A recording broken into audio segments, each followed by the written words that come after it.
बट्टी करणार आहे त्याच्यासाठी 2 वाटी गव्हाचं पीठ टाकायचं आहे आणि 1 वाटी रव्याचं पीठ टाकायचं आहे, 1 चमचा ओवा, अर्धा चमचा हळद, 1 चिमूट सोडा, 1 चमचा तेल, 1 पडी तेल, हवेनुसार मीठ टाकायचं आहे आणि याला थोडं थोडं पाणी टाकून टाईट भिजवायचं आहे.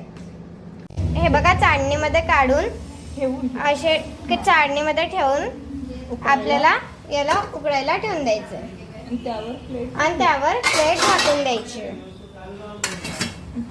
आता तेल तापून घ्यायचं आहे आणि आपल्या बट्ट्या कापलेल्या हे बट्ट्या आहे ना कापलेल्या त्याला या तेलात सोडायच्या फ्राय करून घ्यायचे आणि चांगल्याने फ्राय करून घ्यायचे, चांगल्याने तळून घ्यायचे.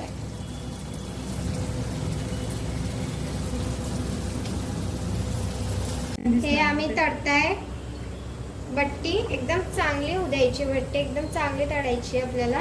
त्याचा याला कलर पण सुटतो, ब्राऊन कलर सुटतो हिला. थोडाफार कमी गॅसवर करायची आहे, जास्त फास्ट गॅसवर करायची नाही आहे. गरम गरम बट्टी तयार आहे. तुम्ही नक्की ट्राय करा, लाईक करा, सबस्क्राईब करा. Thanks for watching.